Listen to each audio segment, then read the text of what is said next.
So today's class is for a healthy spine. So this morning we were all about the legs. Now we're going to be all about the spine. And this is just to really, this is a good one really for a lot of people who are working from home or office workers, people that aren't getting much mobility in their spine. So there's not a lot of, normally if you're working with the spine from the hatha perspective, you would be doing a lot of, you're really working with building it up and working with the cervical spine, and there'd be more, and the lumbar, and really like figuring out the science of it and the mechanics. But with yin, we're really, it's the general, the joints of the spine, and it's working with everyone's bodies are different. So with my injury, obviously I've got to be careful, but be where you are in your poses. And this is the thing. Something that comes through for me when I'm practicing yin is find strength in your stillness. I think that's something that really resonates through with me. So also it's quite interesting. I was doing, I'm doing my shamanic tantric priestess training just now. So I was doing my because I want to share with you some of the Taoist chi ovarian stuff and the kidney things. So I was doing a ovarian breathing, which is interesting. I'm thinking, is that a little bit too way out for sharing? So whenever I do my meditations and my practices in the afternoon, I do my card readings, and I have an angel card thing. So this is the card that came up for me when I was doing my practice this afternoon. So I'm like, okay, yeah, I'm going to share my weird shit with you tomorrow. So that was the card, and the card says teaching and learning. So it's Archangel Zadkiel, and it says keep an open mind and learn new ideas, then teach these ideas to others. How crazy is that? I love that. So so we're going to do a little bit of that, because it is with yin, we're working with Taoism and Daoism and Qi. So I'm not going to go deep into that, because that's more part of my practice and my trainings that I'm going to take further next year with everybody. But yeah, interesting stuff. So today we're not going to be too weird. It's going to have a bit of a more normal afternoon. Well, normal for me anyway. So healthy spine. Let's be all about the healthy spine, and we're going to start, which is different for a yin class really, but there's not huge rules here. So we're starting by standing up, and this is the thing where it makes things a little bit different, because we're standing as if we're in Tadasana, but in Tadasana, as yoga teachers, you know that we speak through the alignment of Tadasana.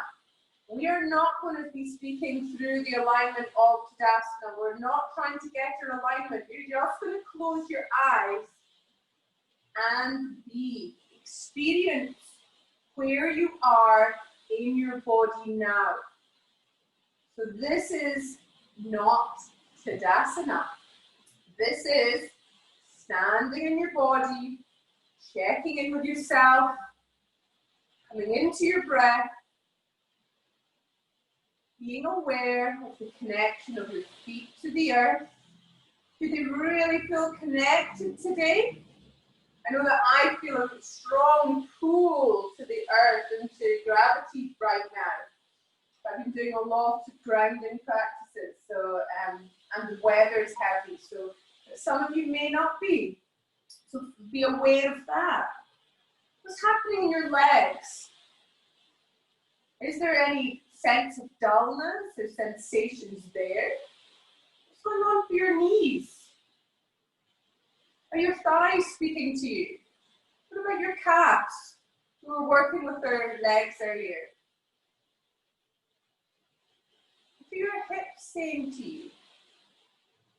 Are you tensing your glutes? What's going on in your womb area? Is there anything happening there? Is there lightness there? Are you holding on to emotions you don't need anymore? Listening to your body. Coming up to your belly and your solar plexus. Have you got that internal fire, the agni burning? Breathe into the fire in your belly. Smooth and deep and slow. Look at the back of your body. Is it open? Is it tight? What's going on in the base of your spine? Muladhara chakra. Happening in your lumbar spine. How are your shoulder blades today? Do they feel dull? Or is there a brightness to them? Your shoulders. Are they achy? Are they asking to be moved? Are they telling you anything? Or is a sense of quietness there? Is there an ache? And down to your arms. Anything going on with the elbows? The inner elbows? Your wrists and your hands and your fingertips. Can you feel a pulsation, a sense of energy coming from your palms? If anyone practices Reiki, sometimes when you're really feeling connected, you can feel the energetic pulse. Round your neck, the cervical spine, around your throat, the Vishuddha chakra, your communication chakra. Where are you now? Your face. How's your jaw? Your ears? Your forehead? Your hair?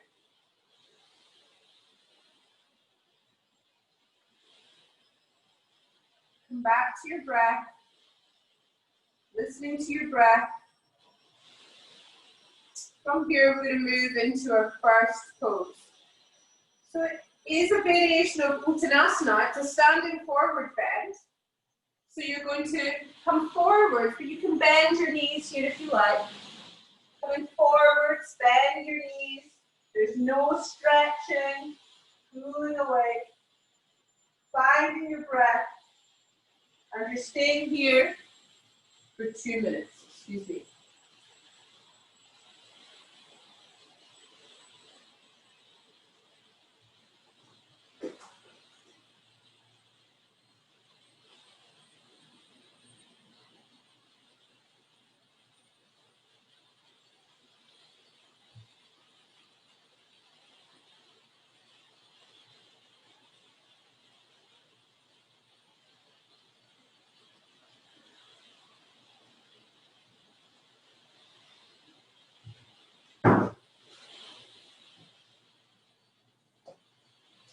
Staying with the breath.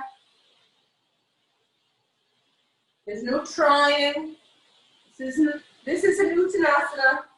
This is just you being where you are. You can bend your knees. Allow gravity to take you. Be with your breath.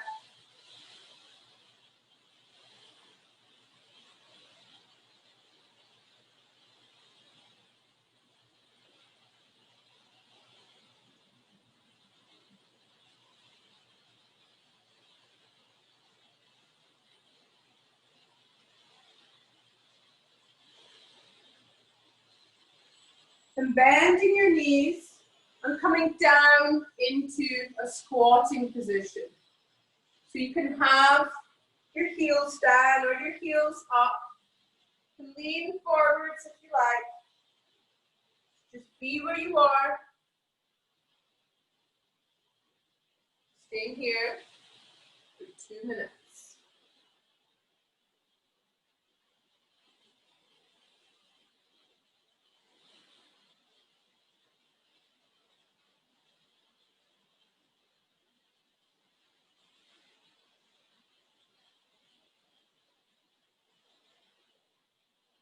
Find your edge and commit to stillness. Let go of any tension.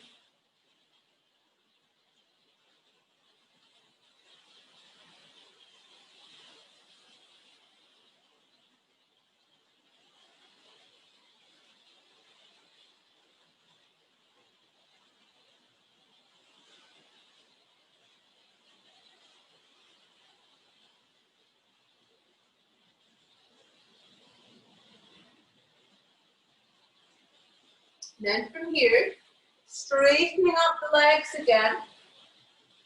And again, coming back into your standing forward fold, relaxing your head, relaxing your neck, your shoulders. Allow your torso to melt over your legs like a waterfall. You can bend your knees if you like. Remember, this is not Uttanasana.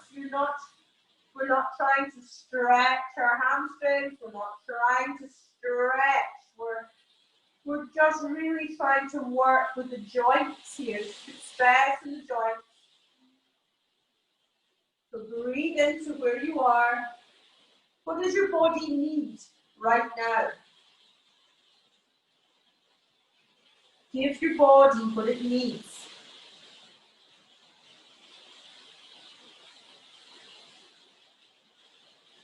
So breathe into the back body.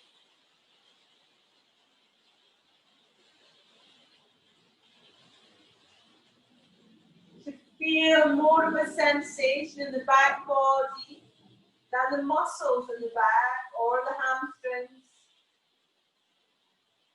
You're trying to create space in between the vertebrae here.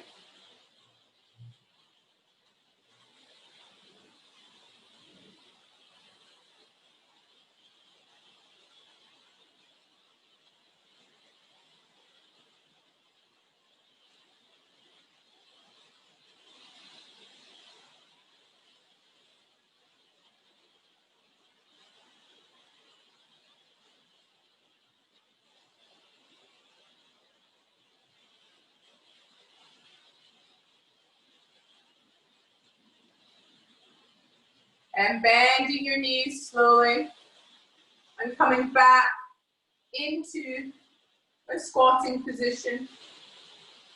You're not doing a full forward fold, you're not stretching out, you're just sitting in this position. Your hands can be forwards, but you're being where you are today.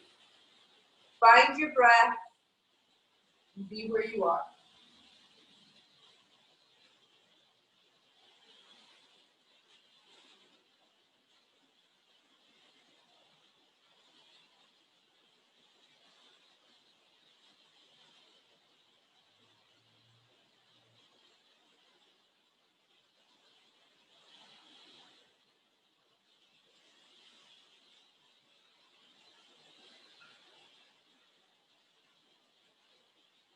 So this pose is also really good for your adrenal system.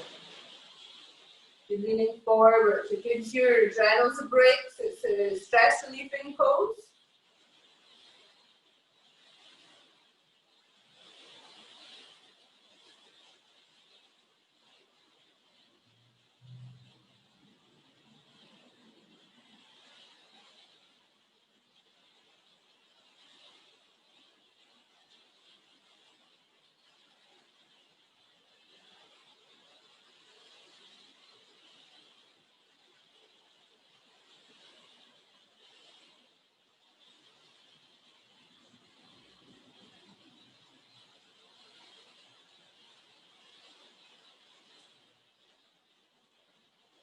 coming down onto your bottoms. Just find your rebound, just cross-legged position. So as yogis, resist that urge to loosen off your spine. We all want to go, ooh, we're bringing awareness. In rebound, we're not loosening off. We're staying still, we're acknowledging, figuring out where we are. So moving into the next pose, so dragonfly. So dragonfly is Upavista Konasana, upward facing angle pose, except it's not upward facing angle pose, it's dragonfly. So again, remember, you're not flexing the feet, there's no engagement of the muscles. And we're gonna fold over your right leg here. So first of all, you're gonna stay 3 minutes folded over the right leg. So find your edge and relax down into it. Breathe into where you are. Really feel that difference. We did dragonfly earlier, but we did it in a different way. We're really trying to bring stress. I don't really like to use the word stress because there's huge connotations there, but stress into the joint. So we want to, that's why I keep saying making them juicy. I think juiciness sounds so much better than the word stress. Coming into your full expression, committing to your stillness.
Slowly bringing yourself back up, listening to the rebound.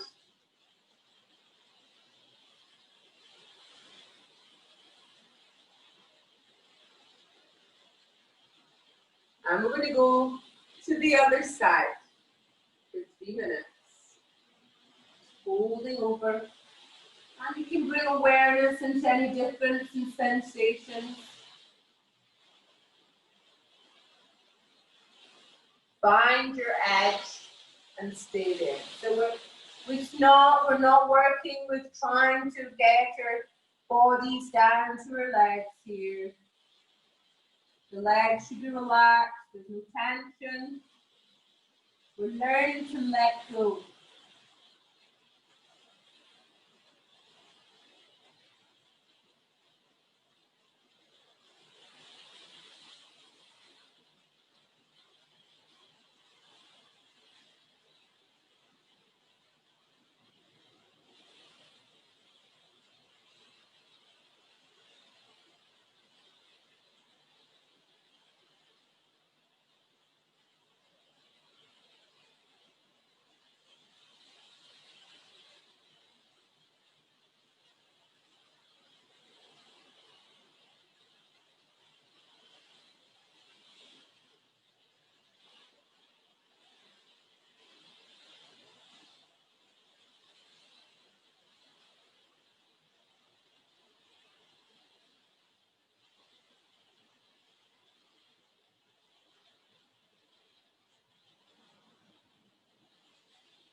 Can you go deeper into the expression?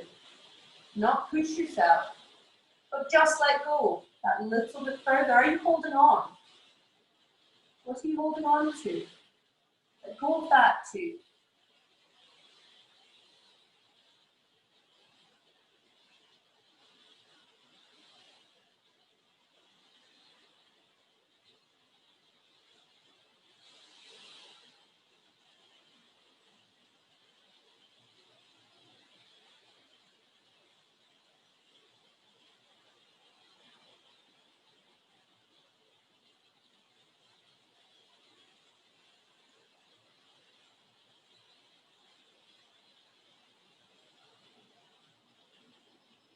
Inhaling to come back up. And again, listen to the rebounds.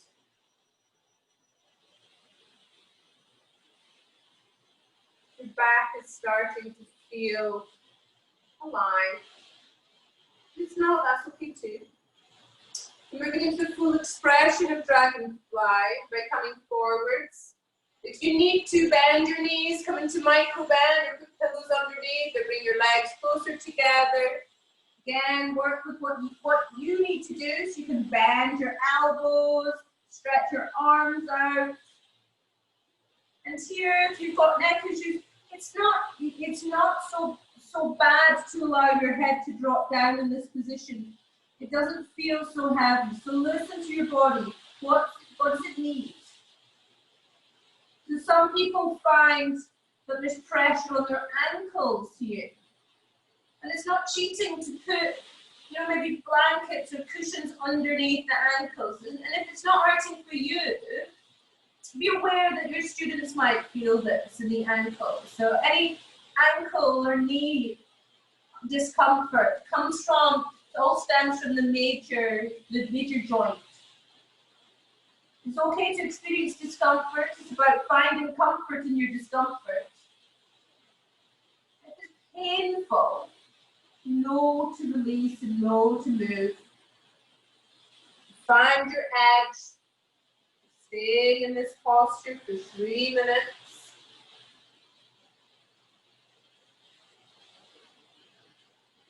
And yin yoga is a great way to allow yourself to step out of the matrix in the sense that we're always busy. We're always finding things to do and places to be, and time is always an issue for us. If you go to India, you have to learn, the first few days is learning to not get frustrated at how long it takes to make a cup of tea and bring it back to you. It's like they're coming from it's a different culture, and it's not you're unlearning your Western ways and realizing that you're used to everything being so fast and so full on. So yin is a great way to take you out of that.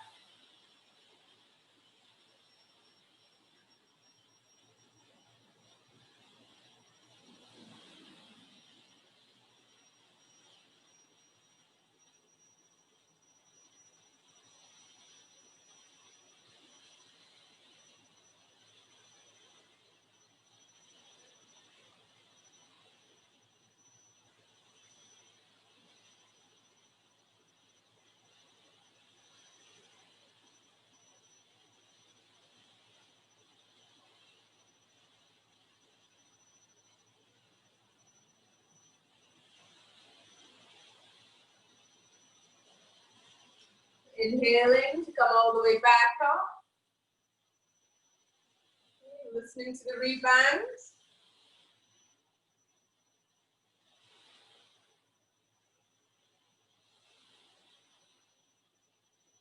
Gently bending the knees, bringing them up. Moving back, we're just going to loosen off the legs by slowly. There's a lot of windscreen wipers going on today, not just in people's cars because of the rain, but our legs have been giving it peaks today. It is a good counter pose. Doing it mindfully and carefully. We're coming into one of my favorites. I actually sit like this normally. So the deer pose. So this is a good one for one leg is internally rotating, the other one is externally rotating. So bend the left knee and take the right knee back. So deer pose. And what you're going to do now is we're going to bring a bit of yang into this yin pose by taking it into a bit of a twist. If you want to get a cushion or a pillow, that would be absolutely fine, because what we're doing is, with your deer pose, you're turning to the left and you're going to, and it doesn't matter if your hips come off, remember it doesn't matter the shape, you're just allowing yourself to melt down. So you're going to lie down either just on your hands, or you can find a cushion. Listening to your body, you're putting some pressure on the organs here as well. So find the comfort here. Okay? So we're going to stay in this pose for 2 minutes. And listen to your body. You don't normally do things like this and stay there for 2 minutes.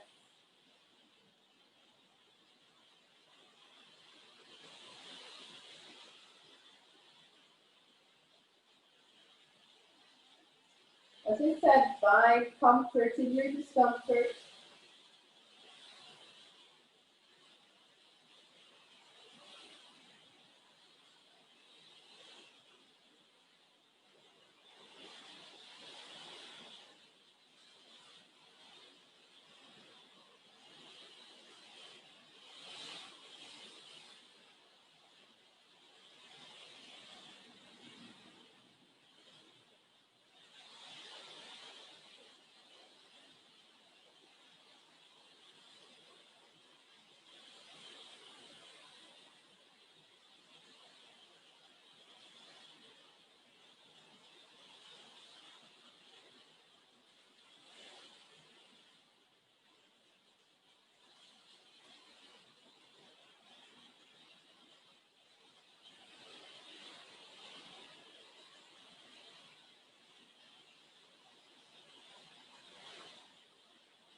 Inhaling to slowly come back up. Listening to the rebound. Again, because we're working with the spine and we don't want to have too much yin. We want to bring a little bit of yang in so you can be more alert this afternoon. We're going to just gently place your right hand onto the left knee, left hand more to the back of the mat, and you're just a gentle twist. And it doesn't matter if the sit bones are off the ground. Your expression, we're not trying, remember, just make sure there's no tension. Breathe into it. Stay here for only 1 minute. You don't want too much yang or yin.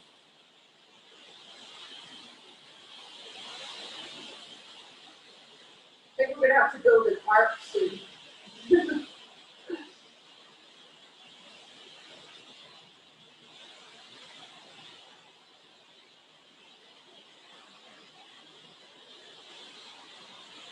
Coming back to center. And then coming into cross-legged position. Listening to the rebound.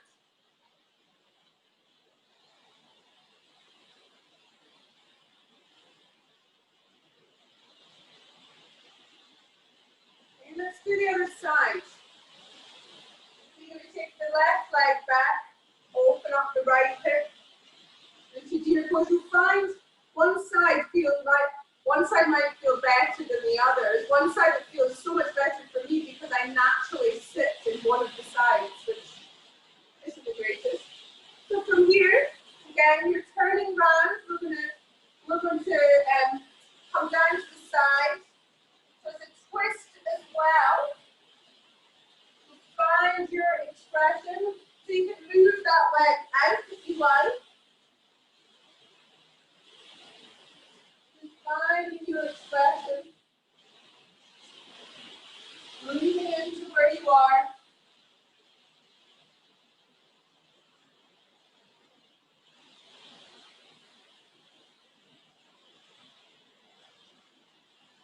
Listening to your body.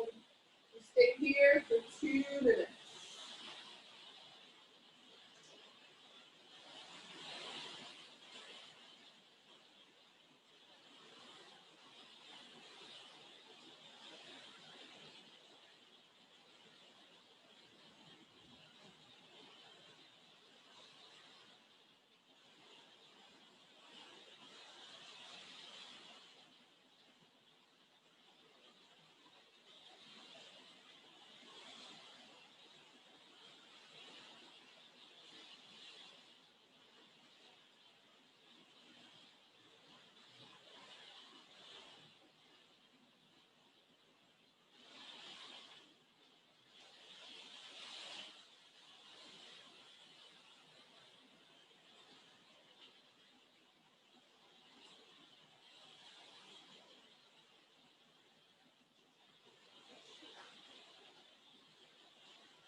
Inhaling to slowly come back up.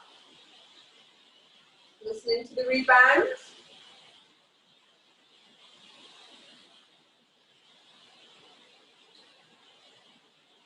And then from here, we're going to do this gentle twist. So left hand onto the right leg, the right hand on the floor behind you. Find your expression and breathe. You're not anchoring yourself to really try and twist with the breath like we're used to. Just learning to do things differently. You see things from a different perspective. The great thing about having a yang practice and a yin practice is learning not to see things black and white. You know, things are good or bad, wrong, right. When we do yin practices and we do yang practices, they're different, but neither is worse or better than the other. It's about learning to do things differently and accepting them as they are. So always when we're in a practice, it teaches us how to be off of the mat as well. So slowly coming back to center. And then taking your legs out in front of you, listening to the rebound, so you're not, this isn't Dandasana. You know, and I know when I first started practicing yin, I found it really difficult not to come into my expression of Dandasana. So it's learning not to be in Dandasana because we're in yin. So we're working with our neural pathways, which is great. So from here, we're moving into caterpillar. So you can have your legs like slightly apart, bend your knees, your feet slightly out. If you want to open up your palms to receive, relax your head down. You can have a slight Jalandhar Bandha to protect your neck. Just make sure there's no tension in your body and allow yourself to be. So we're going to be 3 minutes in caterpillar.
Inhaling to slowly come back up.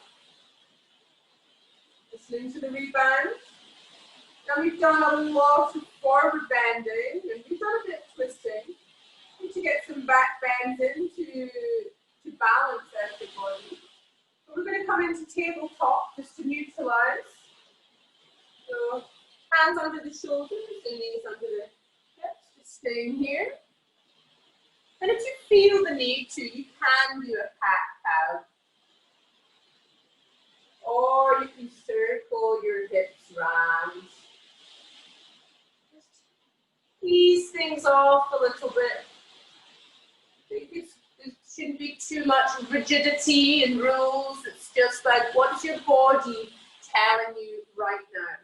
So just, it's about listening to your inner intuition. The more you open to that, the more you can open up to making wise choices, which is really what yoga is. It's about practicing self-awareness. So we're moving down onto our bellies now. And we're going to come down into Sphinx. If you find that you want to move into Seal, we're going to be 5 minutes here. So I'm giving you options. You can do 2 minutes Sphinx, and then we move up to 3 minutes Seal, or you can do 2 minutes Seal and move down to 3 minutes Seal. So 3 minutes Sphinx. So find your expression. I'm going to come into Sphinx pose and take my palms together. And legs are slightly apart. Letting my ankles go, relaxing the shoulders. We're going to be 2 minutes in Sphinx, or you can do 2 minutes Seal and and stay 5 minutes Seal. What does your body tell you need today?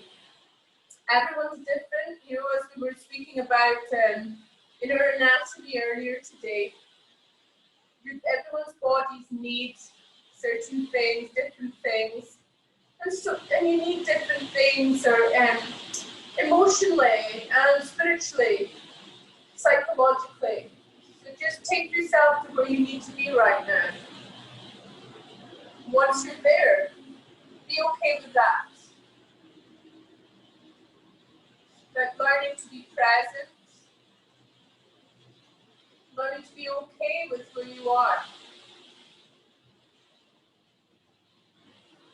We're not striving for the next and the next and the next.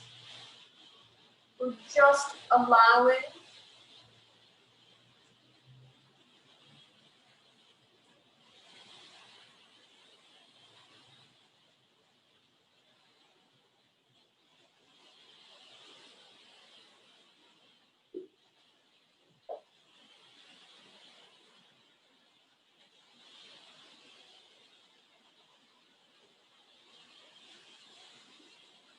And then from here, you can either keep in Sphinx, stay in Sphinx, or you can move up to Seal. Now Seal, you can have your arms wide apart, far away from you. You can have them closer together, closer to your body. Find your edge in Sphinx. Where do you want to take it? Make sure you're not holding tension in the glutes here. Let go of any tension, you're not holding tension, the jaw, the shoulders. Smooth your breath out. And be okay with where you are.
1 more minute to go. If you find your body is shouting at you, if it's too much, you know you can come down into space. You're not going to fight with yourself here. It's about letting go.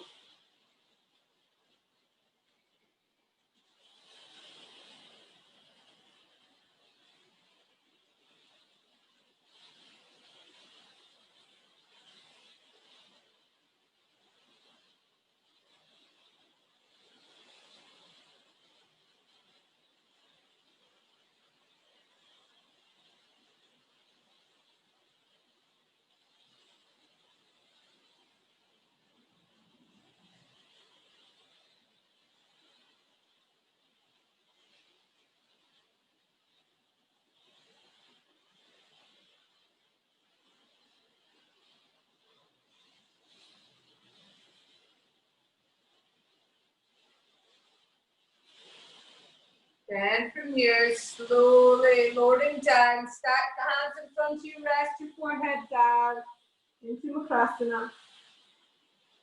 Listen to the rebound. If you can hear it over the sound of the rain. I'm finding myself hilarious again today. Sorry. Like dad jokes, I'm not even a dad. So from here, we're going to roll onto your back. We're going to do an interesting pose that the Yin yogis call the cat pulling its tail. So there's a bit of a theme with cats here today. So you're lying on your back, and what you're doing is you're going to bend your right knee, bring it in towards you, and then drop it to the left. Okay? And then from here, you're going to bend the bottom leg with the right hand. If you can, you're going to reach to hold on to the left foot. So you can take your left arm over your head if you like, or have it on top of the leg. Find where you want to place your head, where your drishti point is. And then let go. Breathe into where you are. There is a bit of a yangness to this. As you can see, we're holding on to that foot and opening up the body slightly. But we're really working with having a healthy spine.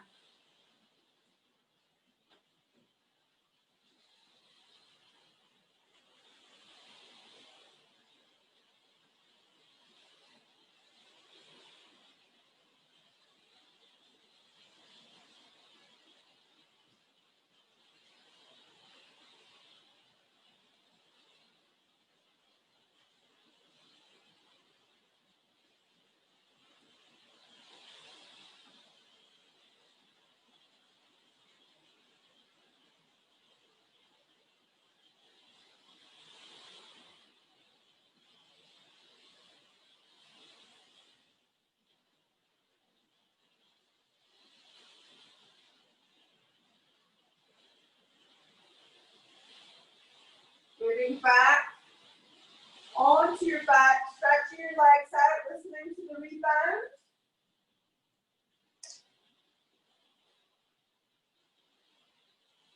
And then drawing that left knee in, dropping the left knee down to the right. And it doesn't matter if your shoulders come off, your hips come off. Remember, it's not about the shape. You're bending the bottom foot, the bottom leg, taking that left hand, trying to reach the foot. Don't worry if you can't reach the foot. Okay, so it's about stretching back to try and reach the foot. So if you have to try and reach and it's all about the strain, it's not yin. So if it's too much of a strain, you're just reaching the arm back and being where you are. So stay here for 2 minutes.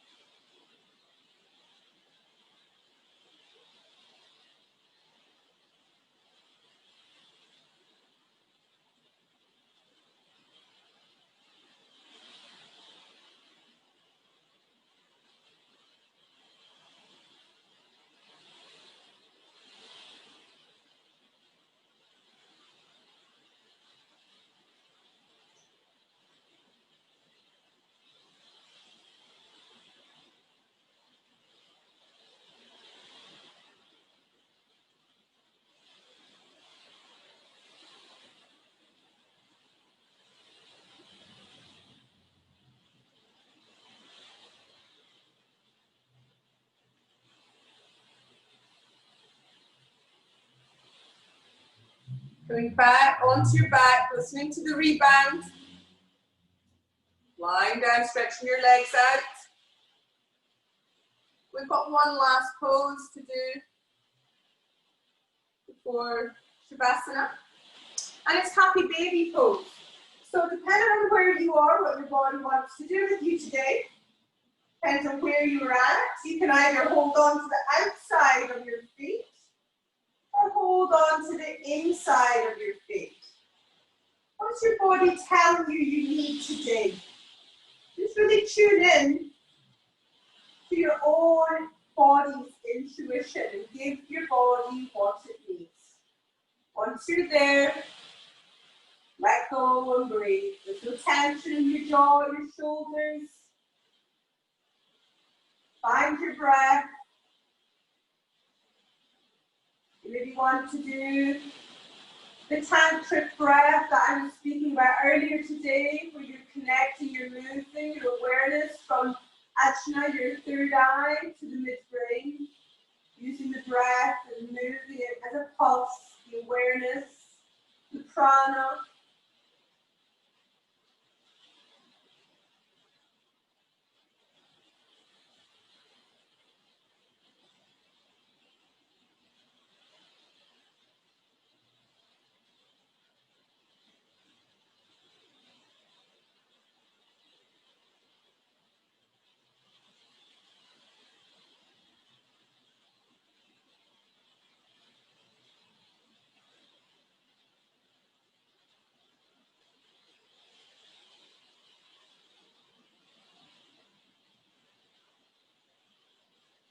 And then gently releasing down into Shavasana.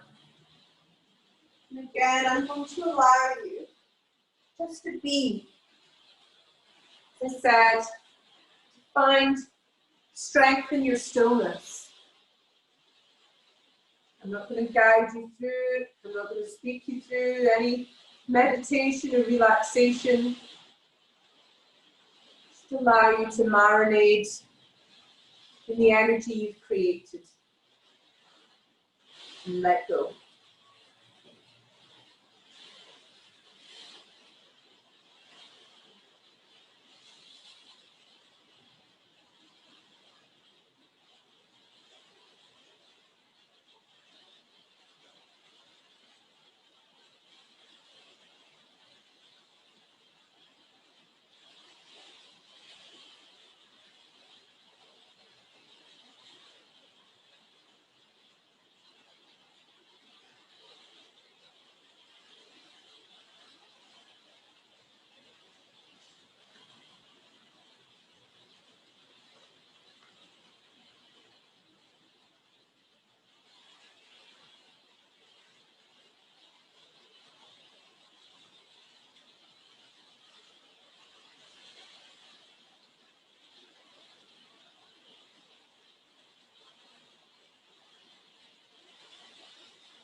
Just starting to bring awareness back into where you are, feeling the sensations on your skin, coming back to your breath, to the different parts of your body that you connect to the earth. You can begin to wiggle your fingers and your toes. You stretch your arms away from your body. Stretch your feet away from your body. Pull your knees in, give yourself a wee hug. Roll from side to side to loosen off your sacrum. Rolling onto your right side into recovery position. Staying there.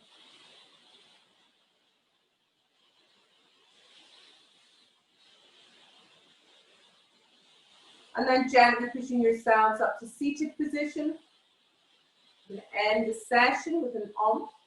Go.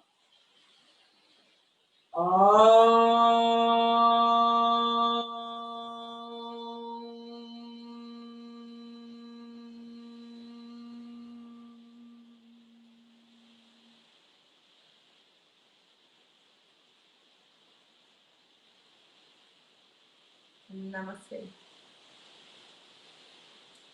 Okay, so that practice was a little bit different to the other ones, and you'll notice if you've been a student of mine that normally if I'm teaching my Kundalini or my Kundalini flow, my Tantra Katha, I really do a lot of guiding you into meditations or things like that. I feel that with Kundalini Yoga, you're increasing the vibrational frequency. The tantric practice is about accessing your mahat, your inherent sense of who you are, and really being able to be more of yourself. But so using methodical techniques that bring fire, creating fire in your body. I find that with yin practice, it's almost like it's not so methodical, but it's a bit more like clinical, that there's less esoteric to it, even though you're working with the meridians and you're working with, the Chinese medicine side of things. But because it's going so deep in there, it's almost like I need to leave you to be in that and take responsibility for that energy yourself. Whereas normally if I'm teaching something that's, the tantric, if some of you guys who are doing the 100 hours with me, they're doing the 300 hours, we're doing the 100-hour practice, 100-hour module, where we will have, there's a big part of that is working with Tantra. Very much about guiding you on the path, and it's very systematic. And here it's taking you to the path, being with you on the path, but really allowing you to take responsibility, because it's almost like that really deep healing that needs silence. It needs that, it needs space to be able to be there. So that space in the joints and the space with the time, I feel it's also the same with when I give you Shavasana. There'll be times when I do guide you into Shavasana. It depends on the bhav, the theme. But a lot of the time it's about holding that space, but from a little bit more of a distance to still hold your space, but in a silent way. If that makes any sense. Hopefully you understand what I'm trying to say. Sometimes I say things and it makes so much sense to me, but people will be like, what on earth is she on about?